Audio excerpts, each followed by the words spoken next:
ನಂಗೆ ಬಂದಂತ ಕ್ವಶನ್ಗಳಲ್ಲಿ ತುಂಬಾ ಕ್ವಶನ್ ಏನು ಅಂತಂದ್ರೆ, ದಿವ್ಯಾ ನಿಮ್ಗೆ ಥೈರಾಯ್ಡ್ ಇತ್ತು, ಯಾವ ತರ ಮ್ಯಾನೇಜ್ ಮಾಡ್ತಾ ಇದೀರಿ, ಯಾವ ತರ ಕಡಿಮೆ ಮಾಡ್ಕೊಂಡ್ರಿ, ಯಾವ ತರ ಬ್ಯಾಲೆನ್ಸ್ ಮಾಡ್ತಾ ಇದೀರಿ ಅಂತ. ತುಂಬಾ ಸಿಂಪಲ್ ಟಿಪ್ಸ್ ಅನ್ನ ಒಂದೇ ರೀಲ್ ಅಲ್ಲಿ ಕಂಪ್ಲೀಟ್ ಮಾಡೋದಕ್ಕೆ ಟ್ರೈ ಮಾಡ್ತೀನಿ. ಯಾರಿಗಾದ್ರೂ ಯೂಸ್ ಇದ್ರೆ ಈ ರೀಲ್ ಅನ್ನ ಸೇವ್ ಮಾಡ್ಕೊಳ್ಳಿ, ಹಾಗೆ ನಿಮ್ಮ ಫ್ರೆಂಡ್ಸ್ ಅಂಡ್ ಫ್ಯಾಮಿಲಿಗೆ ಶೇರ್ ಮಾಡೋದನ್ನ ಮರಿಬೇಡಿ. ನಾವು ನಮ್ಗೆ ಕೊಟ್ಟಿರುವಂತಹ ಥೈರಾಯ್ಡ್ ಟ್ಯಾಬ್ಲೆಟ್ಸ್ ನ ಯಾವುದೇ ಕಾರಣಕ್ಕೂ ಕೂಡ ಯಾವ ಒಂದು ದಿನನೂ ಕೂಡ ಮಿಸ್ ಮಾಡದೆ ಪ್ರತಿ ದಿನ ತಗೊಳ್ಳೋದು ತುಂಬಾ ಇಂಪಾರ್ಟೆಂಟ್. ಹಾಗೆ ಬಾಡಿನ ಡಿಹೈಡ್ರೇಷನ್ ಆಗೋದಕ್ಕೆ ಬಿಡದೆ ಬೆಳಗ್ಗೆ ಎದ್ದ ತಕ್ಷಣ ಒಂದು ಗ್ಲಾಸ್ ಬಿಸಿನೀರು ಕುಡಿತೀನಿ. ಸೊ ಡೇ ಫುಲ್ ನೀರ್ ಯಾವಾಗ ಬೇಕನ್ಸುತ್ತೆ ಅವಾಗ ತಗೊಳ್ತಾನೆ ಇರ್ತೀನಿ. ಫಿಸಿಕಲ್ ಆಕ್ಟಿವಿಟಿ ಮಾಡೋದು ತುಂಬಾ ಇಂಪಾರ್ಟೆಂಟ್ ಫ್ರೆಂಡ್ಸ್. ವಾಕಿಂಗ್ ಆಗಿರ್ಬೋದು, ಯೋಗ ಆಗಿರ್ಬೋದು, ಎಕ್ಸರ್ಸೈಸ್ ಆಗಿರ್ಬೋದು, ಯಾವ್ದಾದ್ರು ಒಂದು ನಮಗೆ ಯಾವ್ದು ಕನ್ವೀನಿಯಂಟ್ ಆಗುತ್ತೋ ಅದನ್ನ ಮಾಡುವಂತದ್ದು ತುಂಬಾ ಇಂಪಾರ್ಟೆಂಟ್. ಸೊ ಅದರಲ್ಲಿ ನಾನು ಯೋಗ ಮಾಡ್ತಾ ಇದ್ದೀನಿ. ಹಾರ್ಮೋನಲ್ ಇಂಬ್ಯಾಲೆನ್ಸ್ ಇದ್ದಾಗ ಹಸು ಜಾಸ್ತಿ ಅನ್ಸುತ್ತೆ.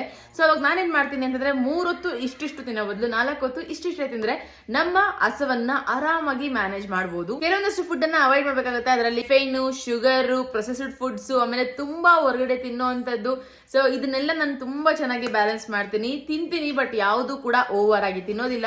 ತುಂಬಾನೇ ಲಿಮಿಟ್ ಇರುತ್ತೆ ನನ್ನ ಊಟದಲ್ಲಿ. 3 ಹೊತ್ತು ಒಟ್ಟಿಗೆ ಊಟ ಮಾಡೋದ್ರಲ್ಲಿ 2 ಹೊತ್ತು ಅಟ್ಲೀಸ್ಟ್ 1 ಹೊತ್ತಾದ್ರೂ ಮುದ್ದೆ, ರೊಟ್ಟಿ, ಚಪಾತಿ ಇರೋ ತರ ನೋಡ್ಕೊಂತೀನಿ. ಹಾಗೆ ಸೊಪ್ಪು ತರಕಾರಿ ಇದನ್ನ ಜಾಸ್ತಿ ಆಡ್ ಮಾಡ್ಕೊಂತೀನಿ. ಹಾಗೆ ಸೊಪ್ಪು ತರಕಾರಿ ತಿನ್ನೋದು ಕೂಡ ನಂಗೆ ತುಂಬಾನೇ ಇಷ್ಟ. ಸ್ಟ್ರೆಸ್ ಮ್ಯಾನೇಜ್ಮೆಂಟ್ ಮಾಡೋದು ತುಂಬಾನೇ ಕಷ್ಟ ಆಗುತ್ತೆ. ಆದ್ರೆ self love, self confidence, self care ಅನ್ನೋದು ತುಂಬಾ ಇಂಪಾರ್ಟೆಂಟ್. ನಮ್ಮ ಒಂದು ಸಿಚುವೇಶನ್ ಅನ್ನ, ನಮ್ಮ ಒಂದು ಹೆಲ್ತ್ ಬಗ್ಗೆ ಇನ್ ಡೀಟೇಲ್ ಆಗಿ ಅಪ್ಡೇಟ್ಸ್ ತಿಳ್ಕೊಂಡಿರೋರು, ಹಾಗೆ ನಮ್ಗೆ ಸಪೋರ್ಟಿವ್ ಆಗಿರೋರು, ಪಾಸಿಟಿವ್ ಆಗಿ ಮಾತಾಡೋರು ಬೇಕೇ ಬೇಕಾಗ್ತಾರೆ.